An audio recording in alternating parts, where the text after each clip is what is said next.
New construction can be so enticing because, of course, everything's new and you can pick what you want. Everything's customized for you.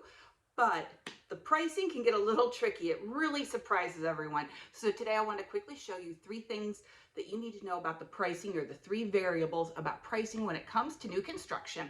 Hi, I'm Jill Thomas. This is my short format video, my shorter versions of my longer videos about Sarasota real estate and living in the state of Florida. So grab a cup of coffee, have a little Java with Jill and Carly. Okay, so there's 3 major components or sections about new construction and the pricing. So first, you're driving down the road and you see a big sign out front of a community that you like, and it says prices start, at $400,000, or prices start at the, mid fives or something like that.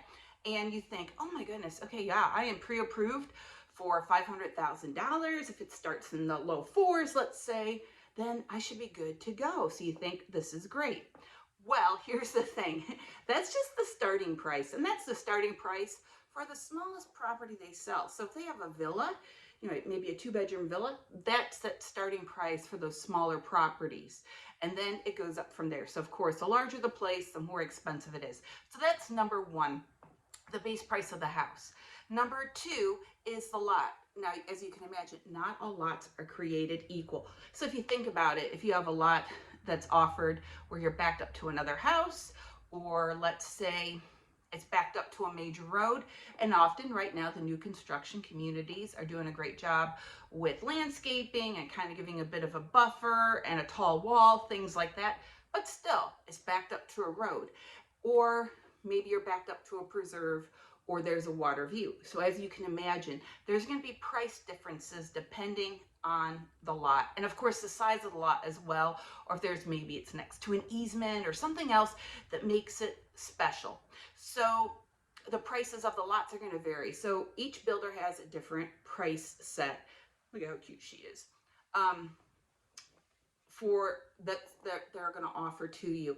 Now at the low end, I've seen them currently maybe between let's say $5,000 to $15,000 in one community.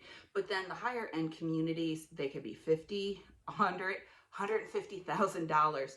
So far, the most anybody that I've worked with has spent on a lot is $130,000. So you've got to add that on to the base price of the house.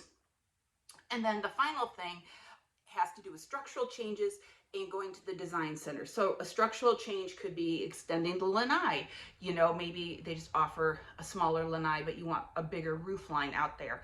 Or adding doors to the den. Sometimes that can be considered a structural change.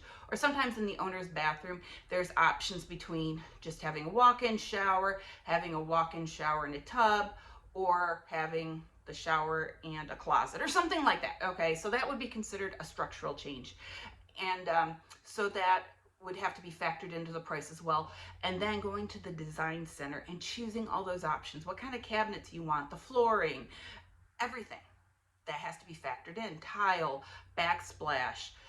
So that is a third element that you have to think about when it comes to pricing. Now typically, not always, but typically I would say that for the design center, you're spending about 10 to 20% of the base price of the house. So if the base price of the house is $500,000, you could be spending probably at least, I'd say $50,000, $75,000. It adds up pretty quick. Even people who want to keep things simple and basic kind of go into sticker shock when they start doing that. Now, of course, not all builders are the same. There's a few out there that are a little different, and the pricing is a little bit more simplified than that. For example, Lennar, there's no design center options. It is what it is. You get what you get. So it's the base price of the house and usually like the lot. D.R. Horton is a little bit more simple as well. You pay for the lot. There's different divisions with D.R. Horton, so that's not always the case. But so there's a few outliners. It's not like this 100% of the time, but it's like this most of the time. And this is when people are pretty surprised by that pricing. So there you go. The 3 things you need to know about new construction pricing. Hope this helps.